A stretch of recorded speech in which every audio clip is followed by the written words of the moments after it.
Thank you for joining us for a special Real Word reunion panel. This is the first reunion in which we'll hear from former foster kids and their CASAs speaking together about what their experience was like. Mind you, what I felt was normal, I eventually found out wasn't normal. It wasn't normal to have parents that didn't really want to be around you or were distracted by something else, or they locked themselves in the room and kind of made you fend for yourself.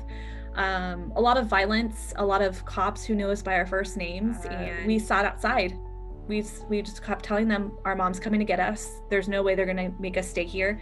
We don't know any of you. We don't know who you are. Why would my mom ever let this happen? You know, when we would spend the night at friends' houses, notice that their parents weren't screaming and, you know, beating you for dropping like a glass of milk, you know, started to, you know, kind of pick up on these things like, hey, well, why aren't you, you know, being disciplined for something like that? They're like, well, once we entered the foster care, we pretty much all split up. The youngest one went into a foster home, and my sister and I went into academies. In some instances, I've lived in 4 foster homes and 3 group homes, and there's been some times where they just throw all my stuff in a trash bag and send us away. There's no rhyme or reason, there's no explanation, it was just, you're gonna go. And I think just being a child that has been through so much trauma, they don't think that we would understand, but I feel like we had to grow up so much faster that we would have probably the ability to understand what was happening. They just didn't know how to communicate with us. You know, my sophomore year, I went through 4 different high schools. Oh my God. Barely keeping up my grades good enough to, you know, keep competitive in sports until I moved on to the next school. And I thought, well, I'm going to start with the younger brother first. If I can win the little one over with treats and bribes, maybe the sister, who's probably been parentified, will appreciate me taking some of the pressure off of her.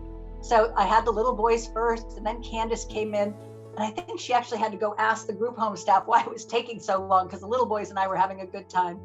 But Candace came in the room, and the reason I took the case is she's the only girl and there are 4 boys. I'm the oldest of 5 kids, and I have 4 brothers. So when I met Candace, I was just so impressed. She was so well-spoken, so beautiful, so kind. She told me more about her brothers than she told me about herself, and I think that's been a little bit of our history. I genuinely didn't know why he was coming into my life. I genuinely had no clue who he was or why he was sitting in the living room of my group home. I just kind of kept showing up and like hiding in the outfield when he was playing baseball. He said he didn't want me to come to his games, so I would drive all the way. I live in North County, and I would drive to Chula Vista, and being a trained professional, as I tease Josh all the time, I was hiding behind a tree in right field, and he finally found me, and he just gave me the signal. And I think some of it was, he opened up to me that his dad used to always be there for his games. And there was that void, that period where he wasn't. And that really hit me. And so, you know what? I went to as many games as I could. And then when I was in high school, I was able to stay in my same school, even though I moved so many times. Genevieve really, really fought for me in the courts, and with my social workers, like, we have to keep her here. We have to keep her here. Like, she's worked her butt off to get to this school, and it was a performing arts school, and you had to kind of test in or like apply.